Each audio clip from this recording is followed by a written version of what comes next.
hold on. Let me see the flyer. I'm so sorry. I wrote the flyer and I still don't know what the flyer is. So let me make sure I have it in my hand. You want me to send it back? No. Is the bottle in the way? Eh? Is the bottle in the way for you to take a picture? Is the bottle in the way? Oh, won't be? Okay. No, it's fine. I just want to make sure. If you want, you don't want it, I could hide it. There you go. No, it's fine. I was asking him, can he see when he take a picture of me? Good. We're good to go. Okay. Okay, all right, so 3, 2, 1. Good evening, ladies and gentlemen. Welcome to Bar Talk. It's just another Sunday afternoon. Yes, I know we're starting a bit late, but it's a good time for you now to tell your friends to come along and watch this program and just listen. We have some important information this evening that you ought to know, and at least we have some candidates here for judges and for judge, and you need to know them and hear them talk to you one way. And we will be just having a nice friendly conversation as we go on. Do we have our intro? That's what you were telling me, Paula. No, we don't. So listen, let me just do the housekeeping first. Bar Talk is a production of Moment to Remember Studios here in Sunrise, Florida, where we do all things from photo to video to print. So if you have a passport picture or you have the next major event, just give us a call.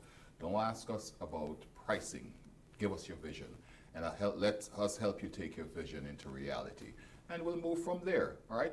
Of course, this is a platform, Jamaicans.com. It's the #1 platform for all things Jamaica, the Caribbean to the world. And we have people, as you know, probably chiming in from all over the globe, from Ghana to China to Broward County. I know somebody fussed at me the other day telling me, yes, right, Broward County, that I don't call Broward County.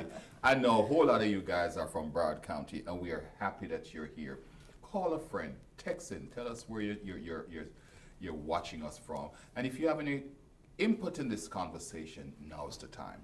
And so I'm going to start with, we have some candidates for judges, and we have a community activist, my sister, who is like my sister from another mother, who is here with us today. And we just want to talk about this thing, because I tell you what, vote for president, vote for congressman, vote for, you name the other elected positions, and commissioner, most people know that. But when it comes down to voting for a judge, especially in the Caribbean community, we don't seem to see that as a big thing until we end up in front of a judge. And so tonight we want to just talk to folks why they're running and what's their platform and stuff like that. So what we're going to do first of all is just to have you each introduce yourselves and let us know where you're from, what's your upbringing, what brought you to this place, and we will move forward. All right? Let me start with my sister from another. You know I'm going to pick on you first, Casey. Go ahead. Absolutely. Well, first, it's a pleasure to be here, Luke. I thank you so much for sharing your platform. My name is Casey Early, and I am running to be Broward County Judge Group 26. I was born in the Bronx. My dad was born in St. Catherine, Jamaica, and my mother was also born in New York.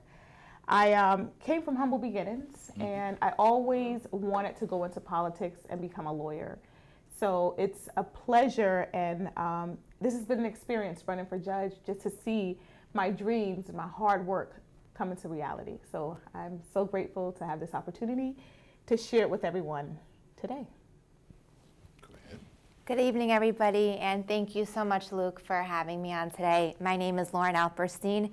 I was born and raised in South Florida. I'm a proud second-generation Floridian, and I live in Cooper City with my husband and our 2 children. And I've been a family law attorney for the past 14 years, and I am looking forward to serving as your next Broward County Circuit Court Judge in Group 9. I love the practice of law, but I love public service, and this is a way for me to use my law degree on a larger scale and give back to the community that has been so good to me and my family. Suzanne. Great. Mr. Valentine, Ms. Dixon, my fellow mates who are running, and the Jamaicans all over the world, and all of you who are just interested in what's going on with our judicial system, with what's going on right here in South Florida. My name is Suzette Hyde. I am one of the candidates. I am running for County Court Judge, Group 15. I was born on the beautiful island of Jamaica, island of wood and water, and came here in 1981 following my grandmother. My grandmother, like many of you who come to this country, you come here sacrificing for your family. My grandmother was a teacher. She gave up her teaching career and came to this country in order to be a housekeeper to give us a new life. My mother is a retired teacher. My grandmother is a retired teacher. I come from a family of teachers. And I made the decision almost 30 years ago to go to law school. And I've been an attorney for 23 years. And right now, it's about choice meeting opportunity. And I'm running to be county court judge in Group 15 with 2 other gentlemen. If you're voting in Broward County, I'm on your ballot. Keep scrolling on down, you'll find me. And hopefully after you find out more about me here tonight, you'll make the decision to vote for Suzette Hyde. Awesome. And my sister from another mother just closes up. Why are you even here among the judges? Go ahead. Look, it's always a pleasure hanging out here with you on Bar Talk and different platforms. Thank you for bringing the news to the community. And from Jamaica, Andrea Service Monroe, otherwise known as Andrea Dixon by marriage. And I am a proud community philanthropic. I wear many hats, but I love to serve the community, and I'm here to serve and to help bring the information so we can all get the information in a timely manner. Thanks again, Luke. Awesome. As I started out, I mentioned that at a certain level, it's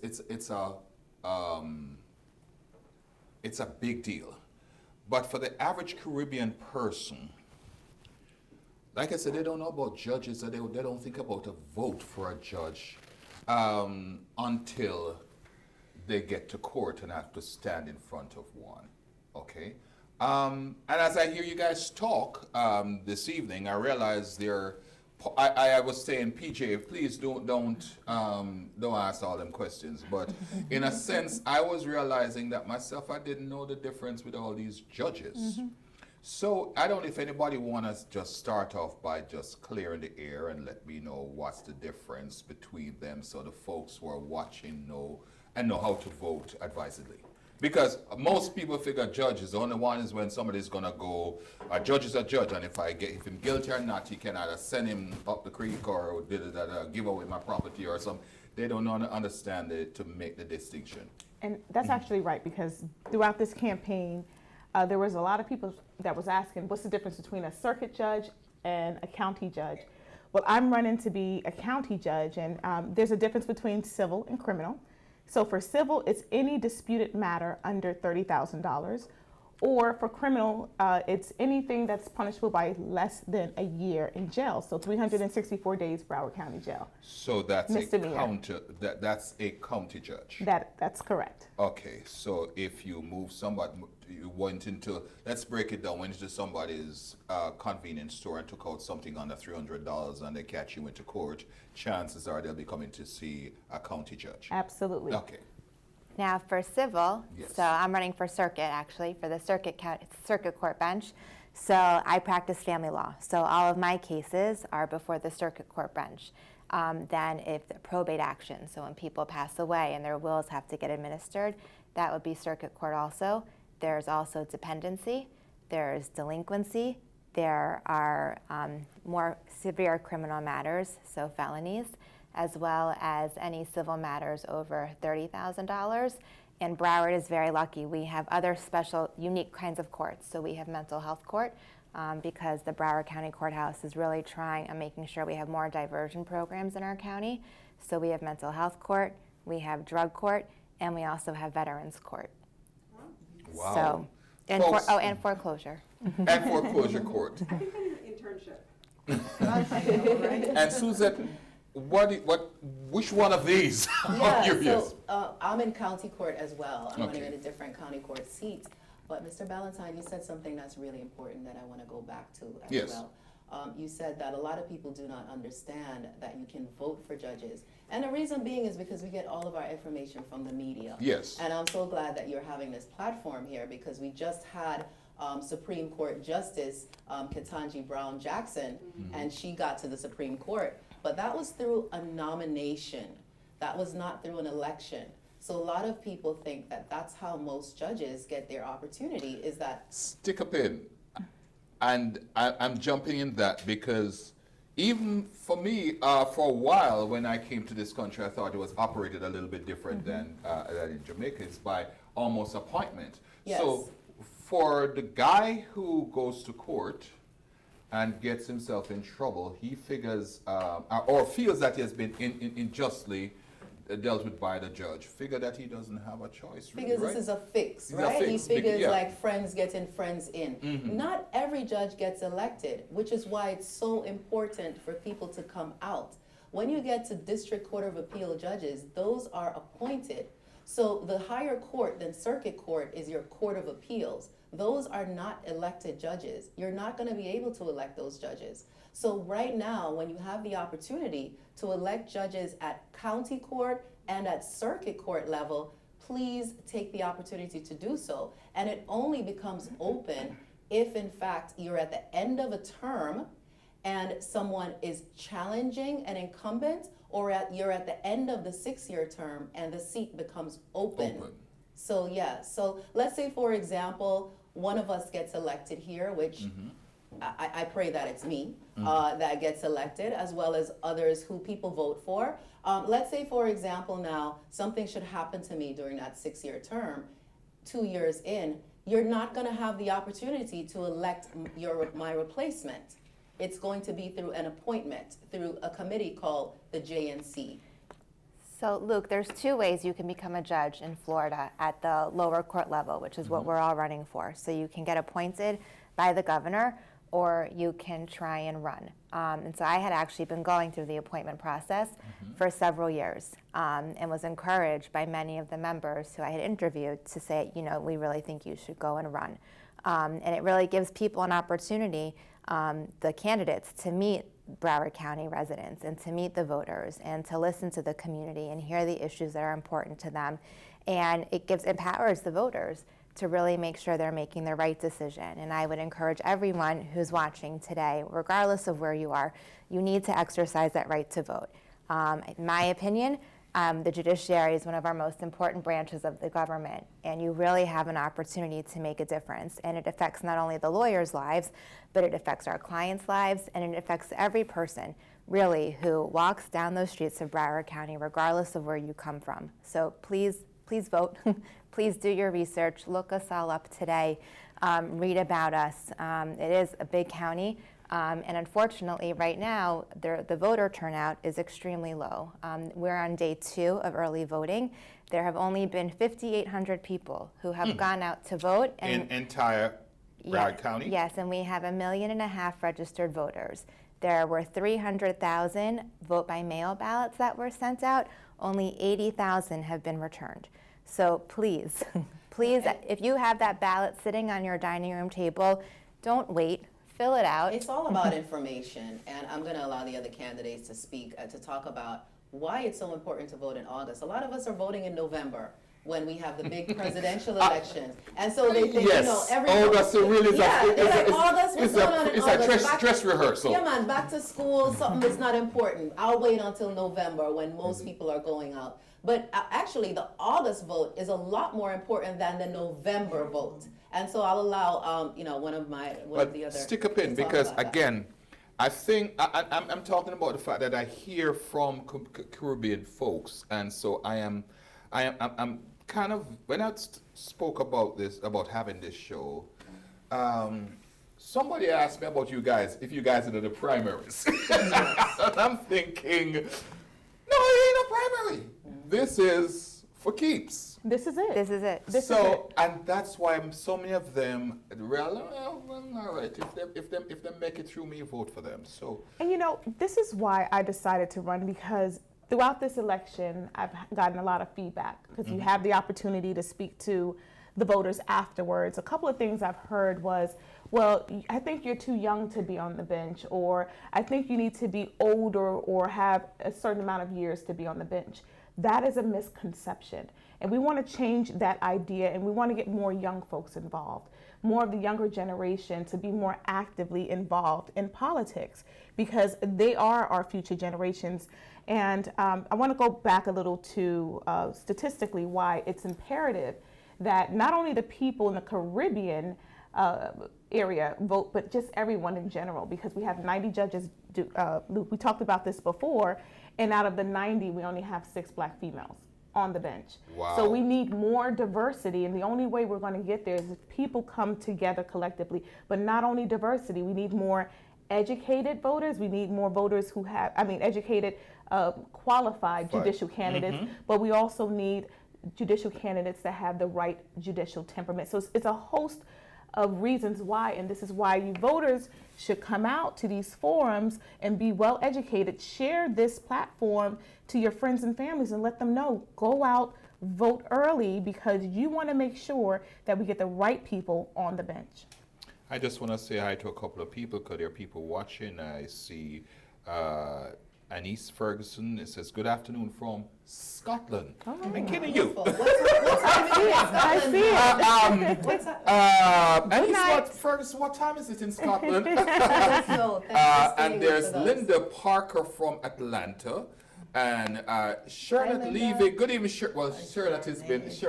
on the show. stays And Veronica is watching. Bernadette Brown Anderson is watching, and I have a whole slew. Folks, if I don't get to you, it's because I want to have this conversation going. But listen, if you're watching, even if you're in Scotland, Miss Ferguson, do me a favor.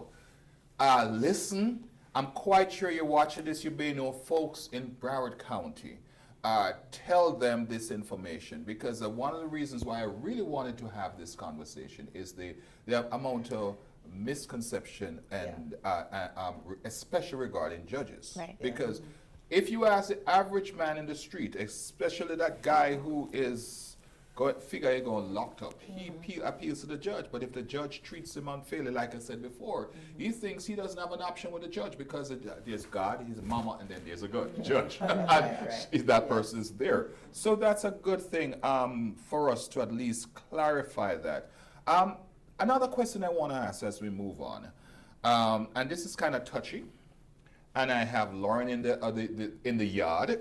And we're surrounded by just Right. Jamaicans. But is there, and judges are supposed to serve everyone without partiality. Correct. But is there a need? You mentioned female judges, and I'm going to push to the next level. Is there a need to have, I want to make it as politically correct as possible, to have a cultural identity on the, for example, Jamaica has now passed just being like a Caribbean island. We are a force to be reckoned with. Yeah. I don't know how many Jamaican judges we have. I know of Judge Powell. Jackie Powell, Powell. and a couple other folks, but I don't know a whole lot. But if you go, and I hate to put it this way, if you go down to south, and let me just say, go down south, you go Miami, so forth. First of all, you go into certain places. If you can't even speak Spanish, Right. you feel left out.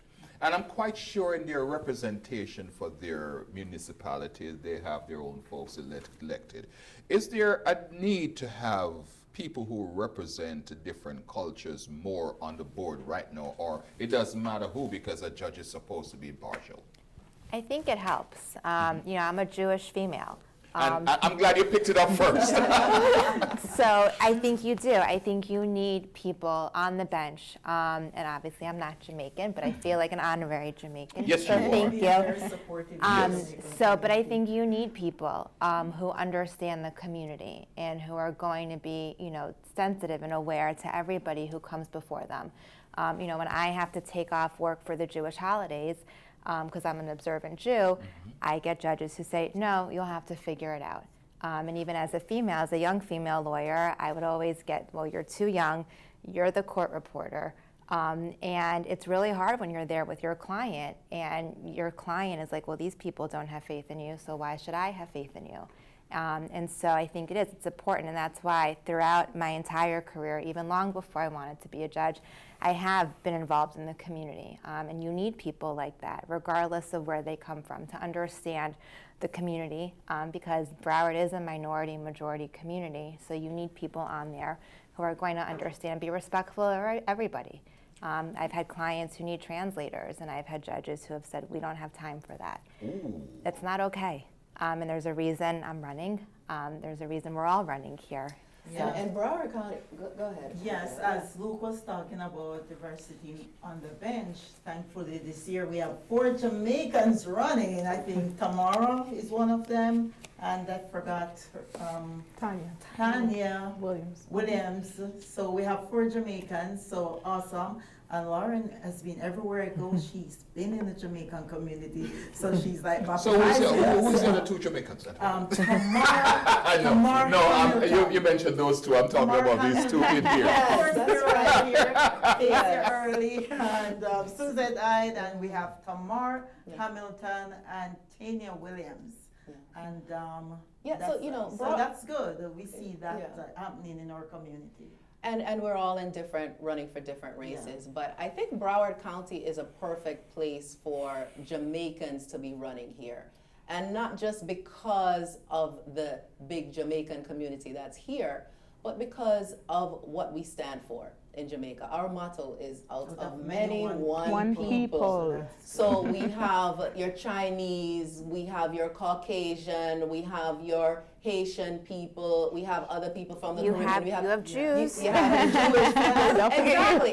And so, as a Jamaican, when we come here, and we have to understand and assimilate into the culture as well too. So it's important that who you come before, that judge, understand not just the Jamaican, the Caribbean, but understand the community in general. And so when you have somebody who's coming from another country, particularly an immigrant, and they come to this country and they have to understand different people, I think that's what you want to see on the bench. Somebody who's pushing themselves out of their comfort zone, somebody who's comfortable dealing with a lot of different people, and somebody who's not discriminatory. So I think people get cynical, right? People get cynical and they say, fire for judge and fire for lawyer and all them things there. But it's really not the time to get cynical at all. It's really about participating in the process and making sure that the right thing happens.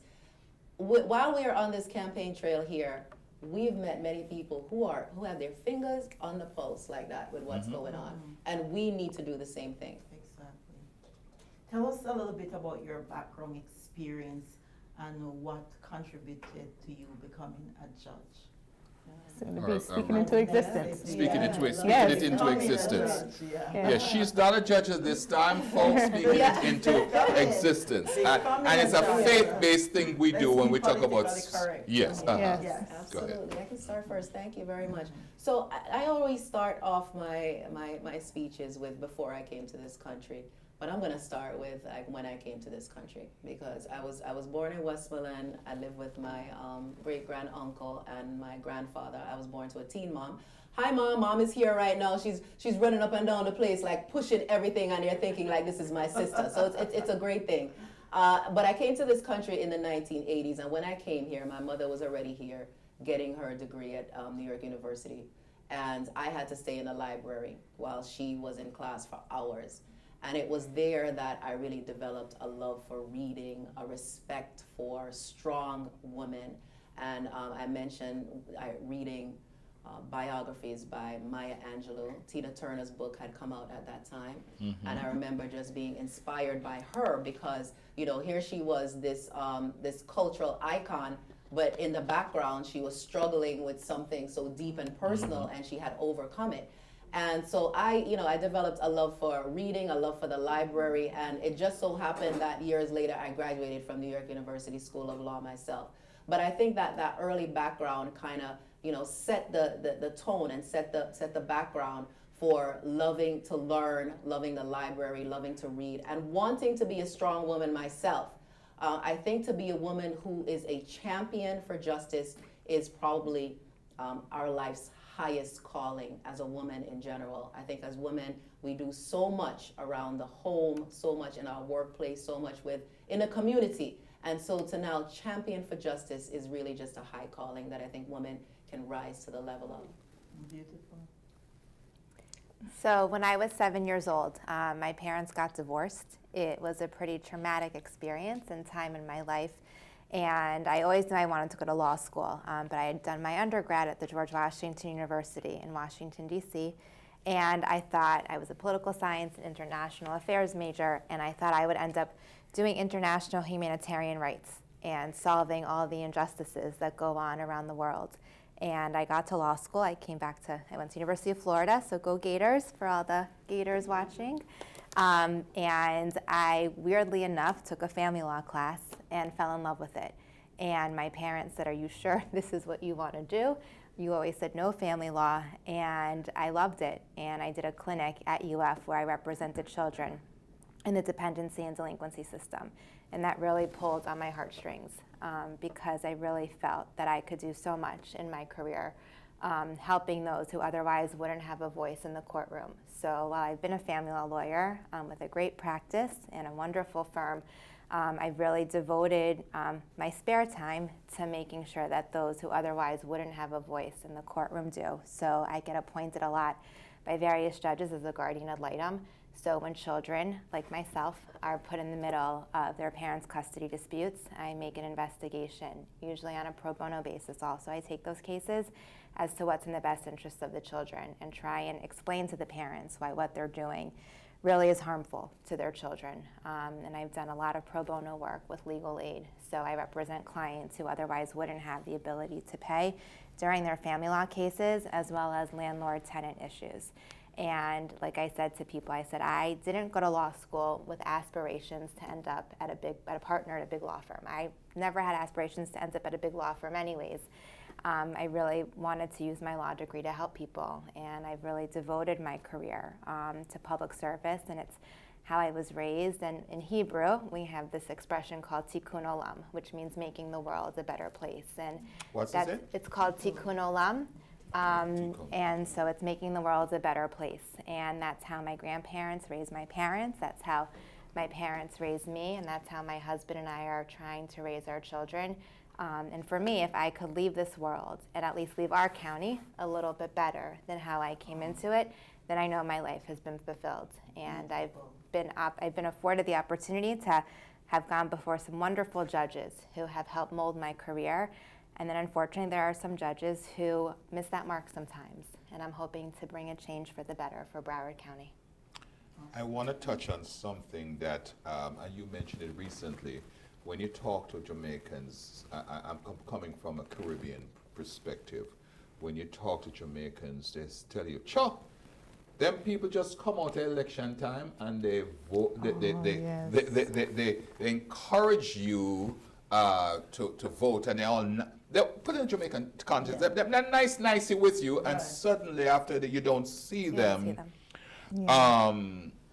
After elections." So I'm going to ask each one of you, what has been your legacy to this date that makes you, what have you done? What have been the significant milestones in your career that makes you best suited? What are some of the things that you've done over the years that makes you best suited for this position, so you are not just somebody who want a prefect or hall monitor badge, and you run in the race because you have the cash to do so. I'm gonna tell you to stick a pin because I didn't give my answer. Okay, so go ahead. I'm sorry. Go ahead. So, and I'm gonna actually answer that question as well because that's what propelled me to run for judge. I've always wanted to go into politics. At the age of 14, my mom allowed me to move from Miami, Florida to Washington, D.C. And from my senior year of high school to my senior year of college, I interned on Capitol Hill for a congressman. And that kind of developed my love for politics. And then I moved back down here to go to law school.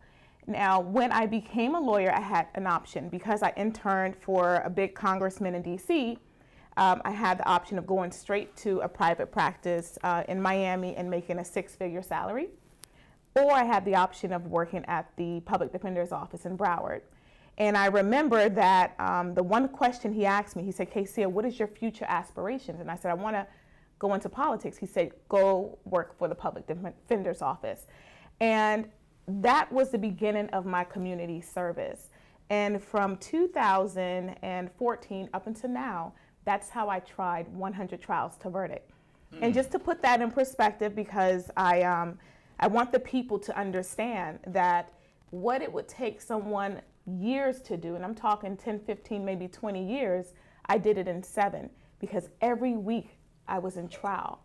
And being in trial so many times, I had the opportunity to go before so many judges. And just like my colleague said, I saw the best judges and then I saw the worst.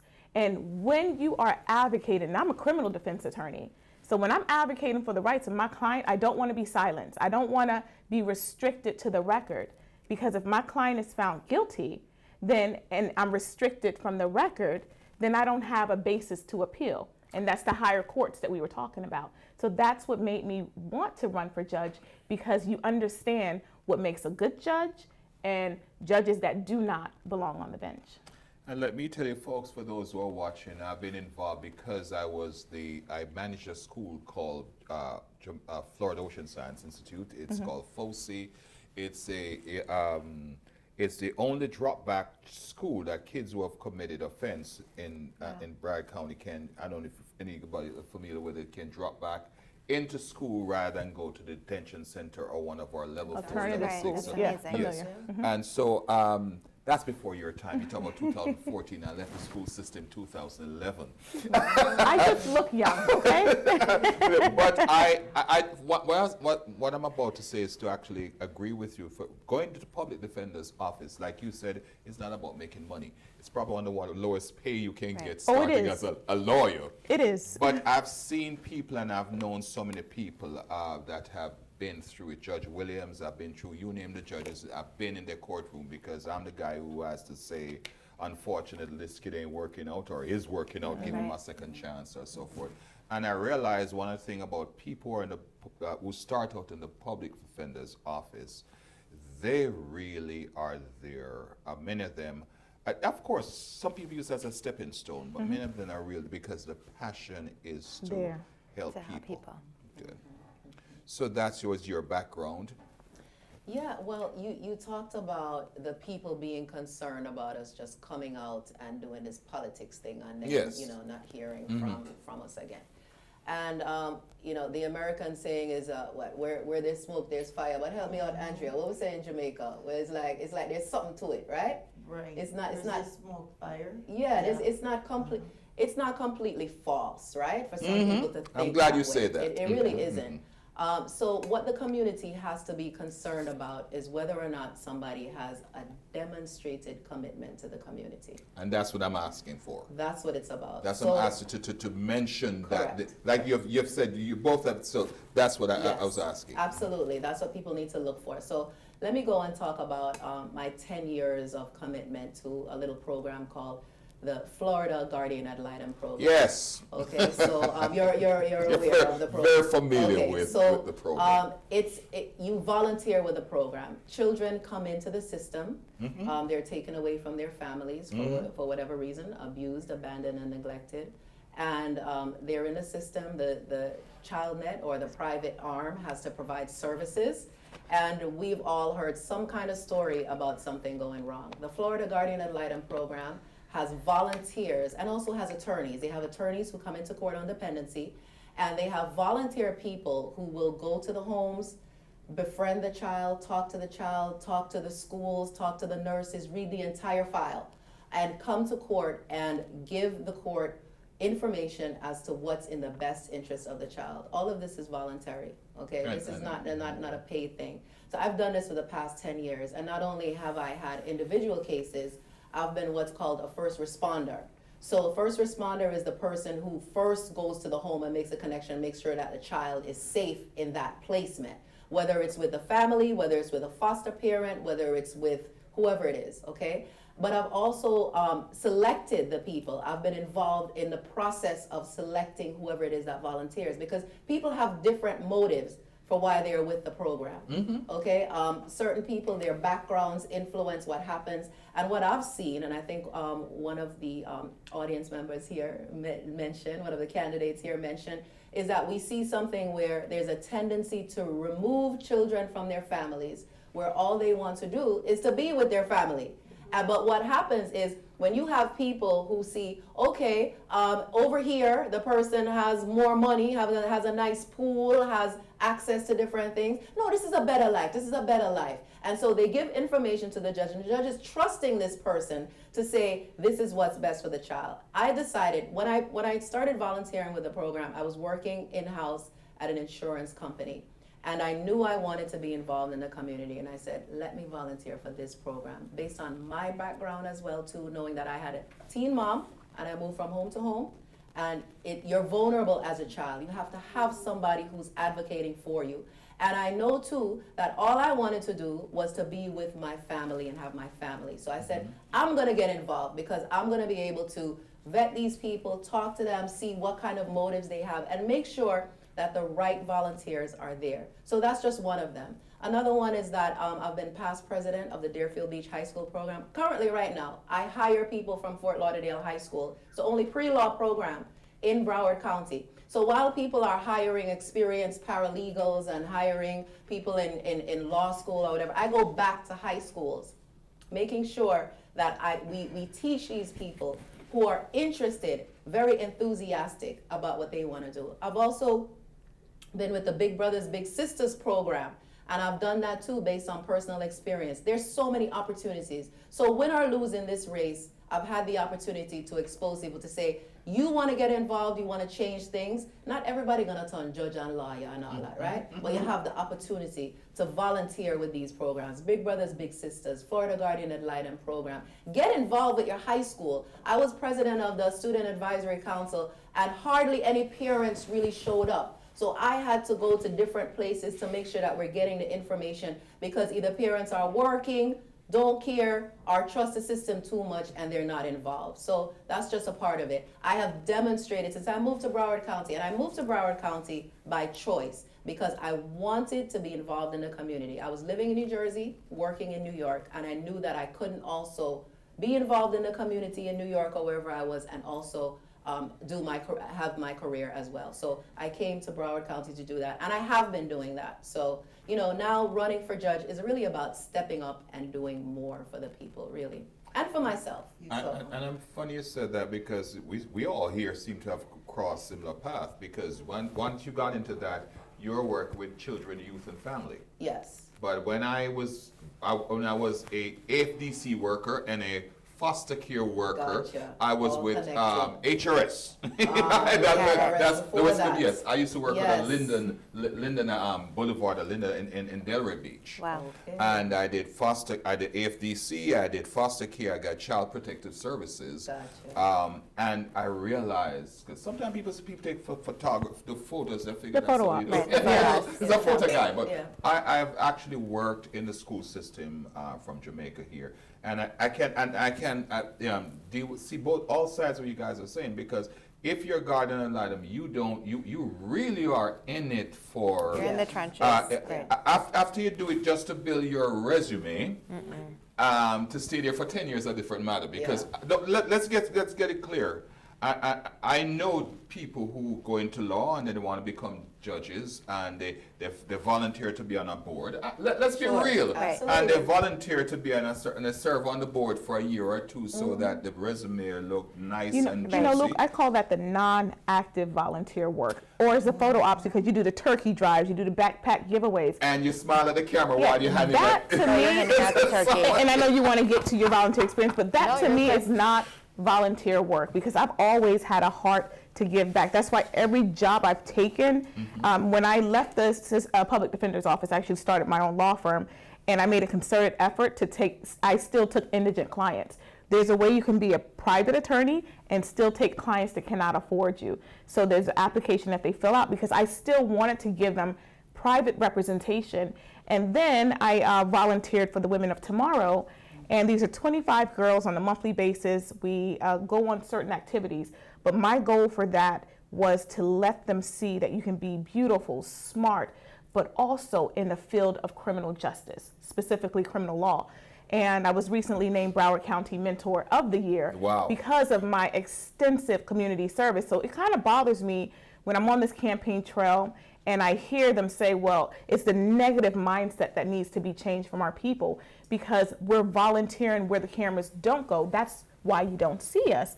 But we are out here for our community, outside and also on the bench. So for me, this has been a real out-of-body experience because I've been doing community work, like I said, long before I wanted to be a judge. And I don't do it for the photo op. I'm usually hiding from the camera. I don't do it for the awards because that's not, the highest form of giving back is when you do it anonymously.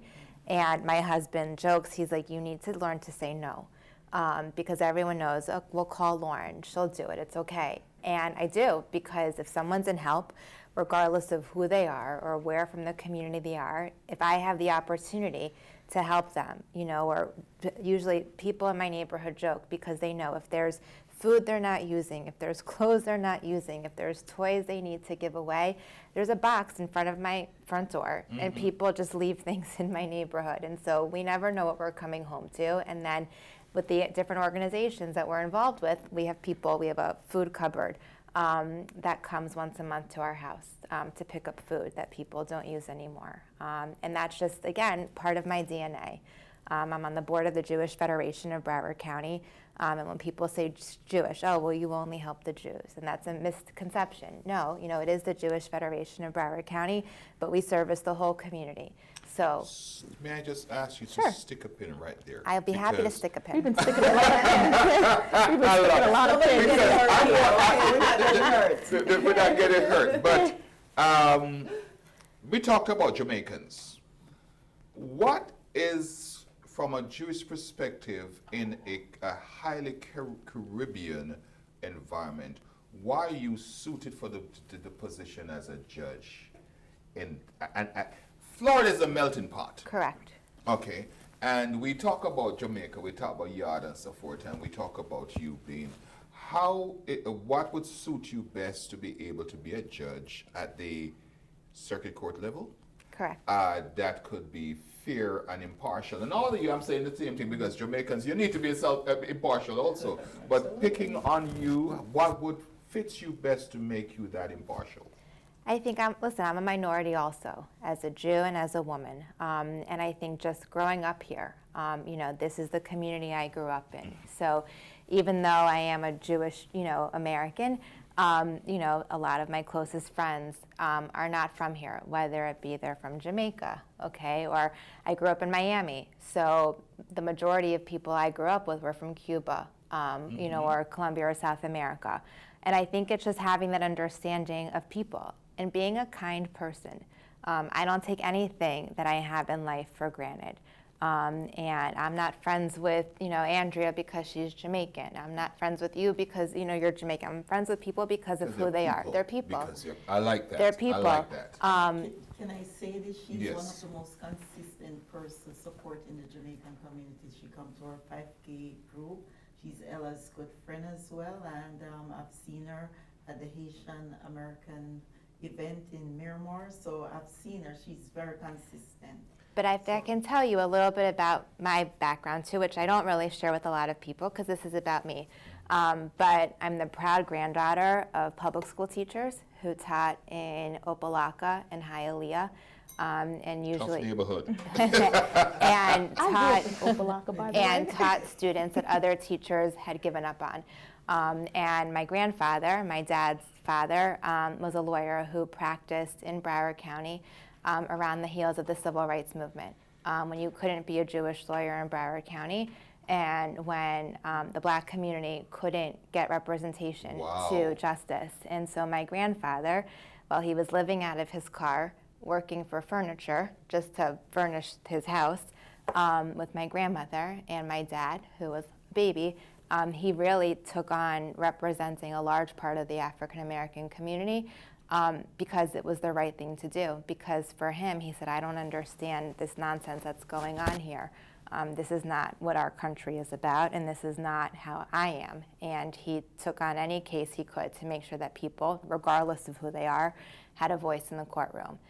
So that's really at the core of who I am and why I'm here. And I can assure you, if you give me a chance, I won't disappoint you. And Denise Evade says, so true. And the Denise Evade says, where's she located? I have some clothing to give away. So our people are watching, and that's the good thing about it. I just want to just say hi to some folks too. Linda Parker, Denise Evade, we mentioned. Melissa George is calling from Detroit, is watching us from Detroit. We have Mo, listen if I can't remember the name, pronounce the name. Bear with me. Sylvia is watching. Andrew. Excuse me? Excuse me? And we have, yes, he's watching quite a Andrea few working people. hard, man. Andrea working. Honestly, folks, and I'm talking to the audience right now.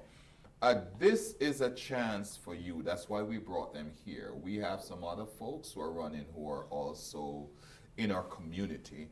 They're not here today, but we're happy for the three to be judges. Now, they can't use that term, but I can use the term for my own thing, speaking things as if they are, because that's what my Bible tells me. They are not saying they are judges. They are seeking to be judges. But based on their experience, I'm suggesting to you folks that when you go to the polls, for all you watching, and if you're not in, like people are in Detroit, people are in Scotland, I know you have friends in Florida, these are the folks who took the time out to at least present themselves, not just by the flyer, not just by the polling station and the email, but they've come, they have presented themselves so you can see that they're the real folks that need your vote.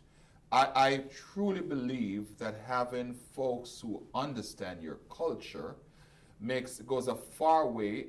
They know the law, and they're going to stick to the law because they need to keep their jobs. You know, and as a judge, you want to remain a judge, and you have to be impartial. But when a man comes to you and start to talk Creole, and somebody says, we need an interpreter because the fellow has a valid point, but he can't, right? Right, you give them an interpreter. Understand him. Suddenly, somebody said, we ain't got time for that. That judge needs to go. You need to have people who could understand, say, yeah, if he talks patois, for example, it has nothing to do with the content of his character or his heart, or whether or not he was guilty or not guilty, or whether he has a point to make. You just can't hear it because he's speaking in an, I mean, there's things in our culture that I know is also different. What somebody consider in the deep south as norm may not be the same, or somewhat different from different cultures. So understand the people around you. When you end up in front of a judge, you need to at least end up in front of someone, folks, who have a sense of where you're coming from. Well, one of my favorite movies is My Cousin Vinny, and everybody knows this movie, right? So you have the lawyer coming to the hick town, and he doesn't fit the profile, and he says, you know, the three Utes, and the judge is on the bench, and he's like, "What's a Ute? What's a Ute?" And you know, and he's serious, and he's just really upset with the guy when in fact he's missing the point that this is really an excellent lawyer. He has a point to make. He's doing his job, but he's pointing out the fact that he doesn't quite say things the way that people think he should say things. And this happens in real life. This happens with our Caribbean people as well. So, you know, I've been on the bench for 10 years too. Everything is at 10, right? For me. Actually, and you know what? The Florida Guardian Ad Litem program is only 10 because of COVID. And I paused it during COVID because of all that was going on. But 10 years on the bench as a traffic hearing officer.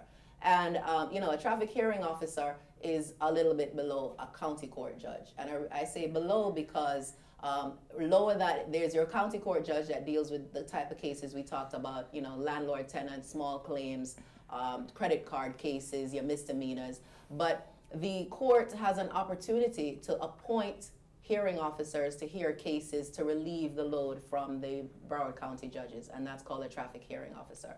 And I've been doing that for the past 10 years. And you don't do that for the money at all, because by the time you put on your clothes, you get down to the courthouse, you spend your couple hours, you go back.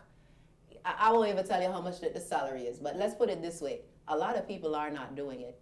Nobody else in this race has done it. And the reason I did it is because I enjoy being in court. And I'm not, and let me just say, I'm not saying anything about anybody who's here or any of my opponents. I'm just saying, for people, you ought to know who you are voting for and what the experience is and why people do what they do. And I think anybody can say anything, but you have to look at what's actually happening. For the past 10 years, I've been on the bench doing that, not because I was saying I wanted to climb the ladder to one day become county court judge. I did it because I enjoy being in court.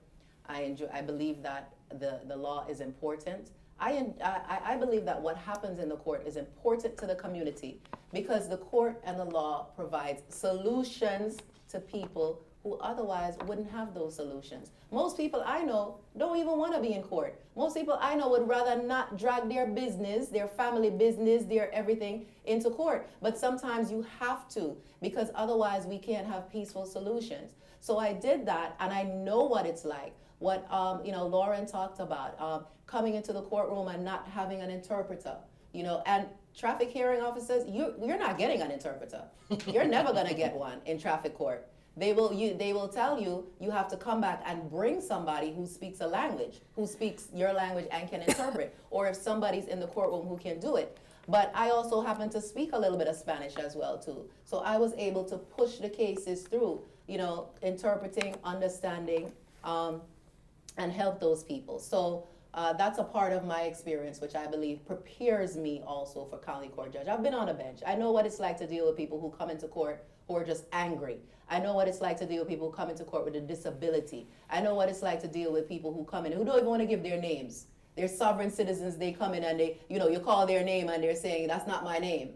They don't want to show their driver's license, that kind of thing. So I know what it's like to work with a clerk's office. So, out of my opponents, and I'm against two of the gentlemen, none of these ladies here, I am most ready to step into the position. And just so you guys know, folks, none of these guys are the competitors in this room. No, these ladies. Ladies. None of these ladies are competitors. You have the women with you. Yes, no guys here. No guys Okay. here. Okay. And I just want to say thanks to people like Red Fox, Juliet Davis, who are watching because we have several platforms going on at the same time, watching on several platforms.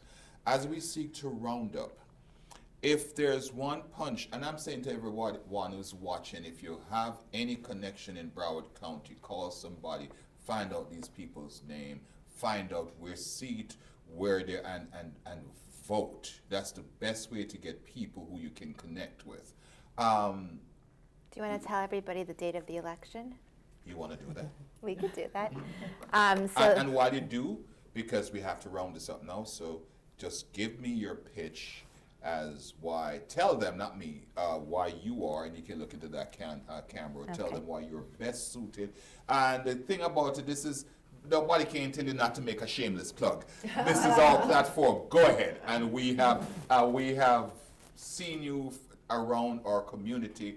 We've seen you volunteer, and I'm watching the texts and so forth. People are giving you all high five for your contribution and what you have done. You. So tell them how, what seat, when it's the election, how the best they can vote for you, so forth. It's no shameless plug. Go for it. Thank you. Well, thank you again, Luke, for having me on today, having all of us on today. So my name is Lauren Alperstein. I'm running for Broward County Circuit Court Judge Group 9. It's a nonpartisan position, and it's all of Broward County. So early voting started yesterday. Early voting ends August 21st. The polls are open 10 a.m. to 7 p.m. There are 23 locations in Broward County that you can go to early vote. You do not have to vote in the city that you live in during early voting, so it's great. So if you work in Hollywood, okay, you can go right downtown to the Hollywood Library and vote. So if you're not sure the closest early voting location to you, you should go to browardvotes.gov. And election day, if you're going to wait for election day is August 23rd. The polls are open from 7 a.m. to 7 p.m. that day. That's a little bit different. You need to look at your new voter registration cards that you got in the mail because some of the precincts have changed. So where you voted 2 years ago may not be where you can vote this year. So if you're going to wait for election day, double check before you go to vote. If you also requested a vote by mail ballot and those are sitting on your dining room table or your kitchen table, don't wait to mail them in. You should go drop them off. You can drop them off at any of the 23 early voting locations. If you're going to wait until election day, you can only do that at the supervisor of election in Lauderhill or at the supervisor of elections office in downtown Fort Lauderdale. So please go out and vote. This is so important. Every single race is important. Selfishly, I think the judicial races are the most important. And hopefully you can see this is not something that I just woke up one day and said, oh, I'm going to run for judge because this seems like a really fun thing to do. This is in my heart. This is in my soul. This is really what I believe in. I'm not doing this because I want to be called judge. I don't want to wear the robe. I'm still going to be Lauren Alperstein. I love this community, and we need great people there who care and who are going to be compassionate, who are going to be kind, who are going to be respectful, and who understand due process, which means everybody deserves to have their day in court. Everybody's voice needs to be heard, and people matter, and people need to walk into that courthouse. It's not my courtroom. It's not Ms. Hyde's courtroom, not Ms. Early's courtroom. It's your courtroom. And people, the judges need to remember that. I'm proud to have been endorsed by the Sun Sentinel, which is really exciting in my race because I am running against the sitting judge, and they recognize that I'm the best candidate for that job. But really what's most important is your vote and that you help make my dream of becoming a Broward County judge come true. So thank you again. Awesome. Susan, Okay, great. Well, I'm just going to cross the table. okay, let's do it. Well, cheers to you, Mr. Valentine, Thank you. Ms. Dixon. I mean, what you're doing here, knowledge is power. Okay, and another quote that I really like is that wisdom is the first cousin to freedom, and freedom is the glory of our nation and our people. And I heard that from a movie called Three Cheers for Miss Bishop. We just celebrated our 60th independence in Jamaica, and so we are moving from independence now to empowerment and stepping up and doing what we need to do. Okay, we've been free. Now let's get the wisdom. Okay, you're getting the information here. Don't just sit at home and let other people have the power and use the power that they have. Use the power that you have. Don't be cynical about what's going on. The 23rd is the last day to vote, and I am in group 15 on your ballot. County Court group 15. I believe I am before Miss Early's group there, and she's probably the last group in the judge category. And then we have school board commissioners. Is that correct? Is the commissioner, is that correct? Yeah. And just so you guys know, we're under a lot of rules. A lot of people have said some really wise things here, and we have to be really careful. We can't really co-sign with everything because it looks as if we are promoting each other and that kind of thing. But pay attention to what's going on. I believe that our judiciary is as good as the people who step up to serve. That's just what it is, okay? The laws itself are probably some good laws. People are saying, the law is against us and it's not good for us. But the application and interpretation of the law is really what judges are all, exactly. It makes all the difference in the world. Because you could come before one judge and you get a different decision and another judge. That's why even right now, I saw a recent decision came out in the Supreme Court. There are different partisan people on the Supreme Court, right? We're not going to talk about them. But all 4 women dissented from a recent opinion on the Supreme Court. All 4 women. And they don't think the same. They're not on the same party lines. Here in Broward County, we don't run along party lines. And so you probably shouldn't be running around asking people, which party are you? And I'm not going to vote for you unless you're a particular party. Look to see what people stand for look to see what people have been doing, and participate in the process. I'm Suzette Hyde, and it's my pleasure to be here with all of you.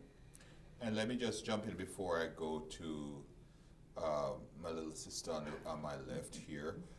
None of these folks are endorsing any one of each other or anyone here in the thing. They're all here to talk about the process. So don't believe this is a gang up and this one endorsing that one, and no, they've all on their own free will come to discuss this whole process and how you can benefit by knowing, making intelligent voting choices. That's what it is. The lady was always early, Miss Early. Go ahead. I know it's embedded in your head. Yes. You know, I was raised in a church when my dad left my mom when I was 8 years old. She brought us back to the church. So my Christian faith is the rock, my foundation of who I am. And for lack of knowledge, we perish. So the reason that I'm here is to make sure that you are an informed voter, because you don't want to go to the ballot and just pick any name because you failed to do your research or failed to look at the person that you're selecting. Because if you choose anyone, you're doing a greater disservice, not just for yourself, but for your community. I was taught to be other people centered, and that's the heart of the community service that I've given back to my community. But I've come so far, even throughout this judicial race. When I'm in the moment, I'm a candidate. But when I get home and I think about everything that I've accomplished, and for those of you who don't know my story, you can visit my website, my first and last name, Kaysia, K-A-Y-S-I-A, last name Early, E-A-R-L-E-Y. God has allowed me to come from a position of circumstance, a humble beginning. My mother was a single parent of 8 children.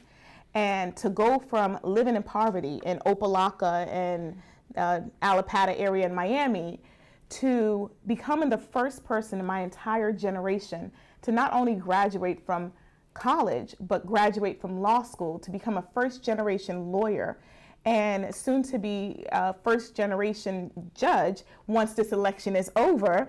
I'm just proud that I can stand before that little girl in the inner city and she can look at me and say, you know what?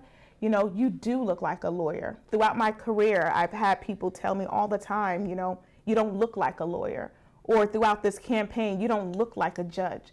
Well, it's my like your desire. age. It's, I'll take that. But we're moving towards progress. And if anything else doesn't happen, what has happened in this judicial campaign is to inspire hope, just not for my children and my community, but for others who are looking, because we want to have a desire to change and effectuate change. So for those of you who don't know me, I'll repeat my name again. My name is Kaysia Early, and I'm asking everyone, it's imperative to vote early for Early.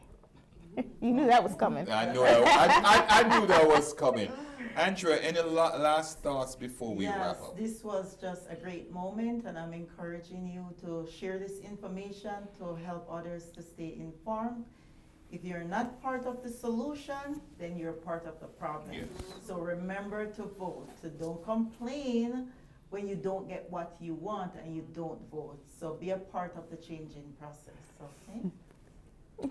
Okay, listen folks, it has been a wonderful evening. I can't believe the time has went by so quickly. We thank our guests for being here. Folks, just give me, PJ, if we can get a wide angle. Incidentally, folks, I have a team you're working with. I'm not doing this by myself. Thank you, guys. Thank you, everybody.